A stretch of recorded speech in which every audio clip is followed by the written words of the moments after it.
दोस्तों, लाल किला भारत का अभिमान, वही लाल किला जहां देश का प्रधानमंत्री खड़ा होकर तिरंगा फहराता है। पर सोचिए, इसी ऐतिहासिक जगह से कुछ ही दूरी पर धमाका होता है। कार ट्रैफिक सिग्नल पर रुकती है और धड़ाम, एक जोरदार विस्फोट। या कोई हादसा नहीं था, एक साजिश थी। और इस साजिश के पीछे कौन थे, कौन पकड़ा गया, क्या प्लान था, आज हम पूरी कहानी बताएंगे। सच, सिर्फ सच। स्रोत वही है जहां से खबरें आई हैं। 10 नवंबर 2025 की शाम, दिल्ली, पुरानी दिल्ली, लाल किले के पास समय 6:52।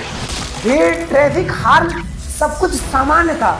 एक कार लाल बत्ती पर रुकती है, कुछ ही सेकंड और फिर ब्लास्ट।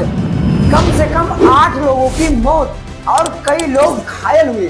कार फटते ही आसपास की गाड़ियां जलना शुरू। लोग चीखते हुए अपनी जान बचाने को भागते हैं। सीसीटीवी फुटेज पुलिस के हाथ लगती है।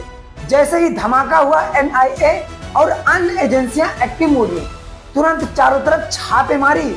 दिल्ली के होटलों में रात भर तलाशी ली गई। या कोई अचानक फटा सिलेंडर नहीं था, या एक प्लांट आईईडी था, एक इम्प्रोवाइज्ड एक्सप्लोसिव डिवाइस जिसे गाड़ी में फिट किया गया था। सबसे बड़ा सवाल, गाड़ी में कौन था? जांच में सामने आता है doctor Umar Mohammad.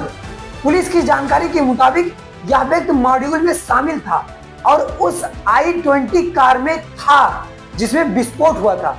Doctor Muzammil Shakeel, Faridabad module से जुड़े इस व्यक्ति को गिरफ्तार किया गया। डॉक्टर अतीक अहमद रथैर, कश्मीर के मूल निवासी, इस आरोपी को सहारनपुर से गिरफ्तार किया गया।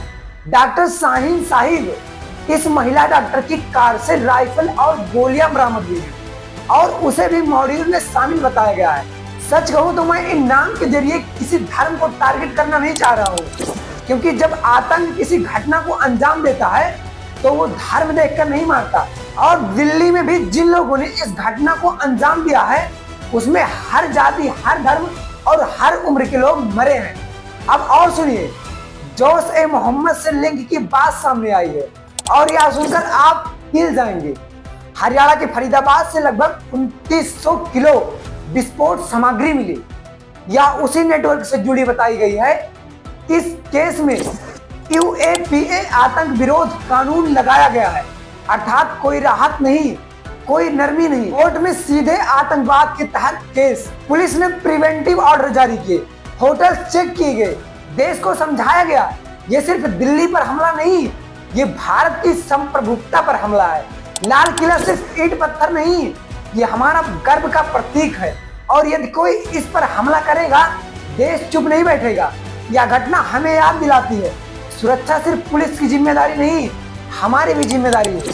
सतर्क रहें, जागरूक रहें, क्योंकि एक सूचना एक जान बचा सकती है। दोस्तों, धन्यवाद। मैं हूं महेंद्र, मिलते हैं अगले वीडियो में।